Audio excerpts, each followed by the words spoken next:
로마서 13장 1절은 이렇게 기록하고 있습니다. 각 사람은 위에 있는 권세들에게 굴복하라.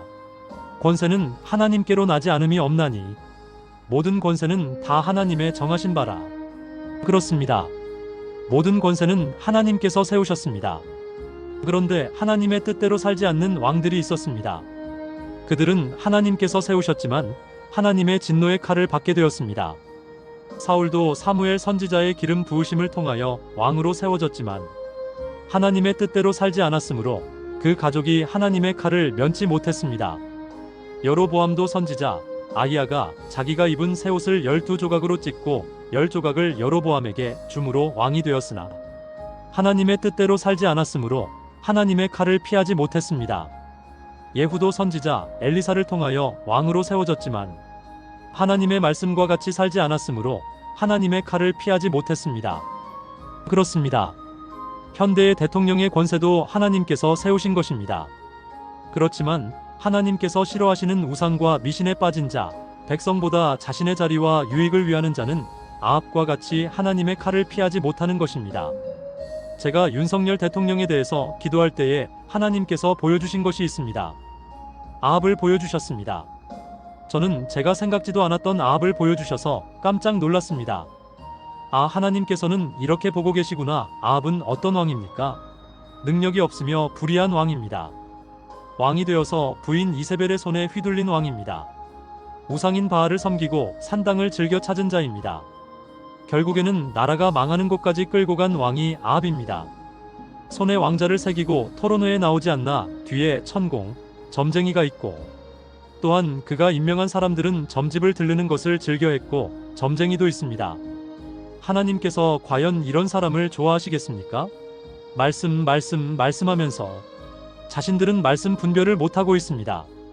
하나님께서 우상과 미신을 너무너무 싫어하셔서 이러한 자는 하나님의 나라를 유업으로 얻지 못한다고 하였는데 왜 이렇게 분별력이 없습니까? 오히려 목사들이 나서서 이러한 우상과 미신에 빠진 자를 도와야 한다고 선동하니 그렇게도 분별이 안 됩니까? 분별이 안 되는 이유는 거짓의 영이 그들의 입에 들어갔기 때문입니다. 거짓의 영 이야기도 성경에 아합과 관련되어 나옵니다. 열왕기상 22장에 보면 아합이 유다의 왕인 여호사밧 왕과 함께 길르앗나못 전투에 나가려 할 때 400명의 선지자 모두 승리를 예언합니다. 이때 미가야 선지자가 등장을 합니다. 미가야 선지자는 400대 1로 싸웁니다. 숫자적으로 열세입니다. 그는 천상의 회의를 보고 거짓의 영이 모든 선지자의 입에 들어갔음을 알았습니다. 결국 아합은 미가야 선지자의 예언을 듣고 병사와 옷을 바꾸어 입는 예방을 했지만 결국 전쟁에 나가서 죽게 됩니다. 현 한국의 정치 상황은 거짓의 영에 붙들린 목회자들의 선동에 의해서 혼란해졌고 힘써서 하나님의 일을 대적하게 된 것입니다. 거짓을 말하는 사람은 말이 길고 말에 꼬리에 꼬리를 물게 되어 있습니다. 자신이 한 것과 자신이 말한 것을 감추려 하기 때문에 사람들을 혼란하게 만들고 또한 남을 탓하게 되어 있습니다. 그러나 진실을 말하는 사람은 심플합니다. 사실을 말하기 때문에 사실 외에는 말할 것이 없는 것입니다. 그래서 그 사람이 말하는 것을 가만히 듣고 있으면 그 사람의 말과 태도와 행동에 성령의 열매가 보입니다. 거짓과 진실이 보입니다. 그것으로 분별하는 것입니다. 계엄을 선포했다. 안 했다. 사실은 이게 중요한 것입니다. 내가 계엄을 했다 또는 안 했다. 그렇게 말하지 않고 내가 인원이라고 했냐? 의원이라고 했냐? 합당하지 않은 명령을 왜 따랐냐? 상식적으로 생각해 보아라.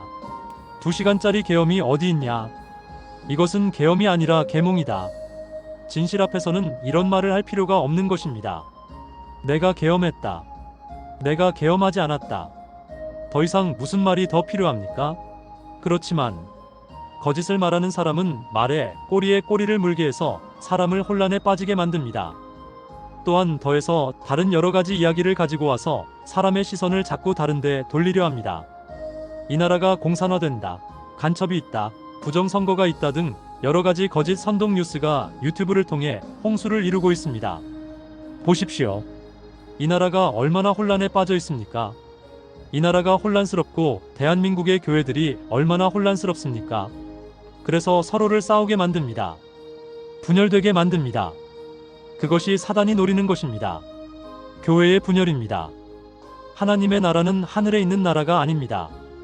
하나님의 나라는 민주주의도 공산주의도 아닙니다. 하나님의 나라는 하나님이 왕이 되시는 나라입니다. 하나님의 나라는 하나님께서 왕이 되시는 독재적인 겉모습을 가지고 있지만 하나님 나라의 내면은 사람 개개인의 자유를 보장하고 인격을 보장하는 자유민주주의의 모습입니다.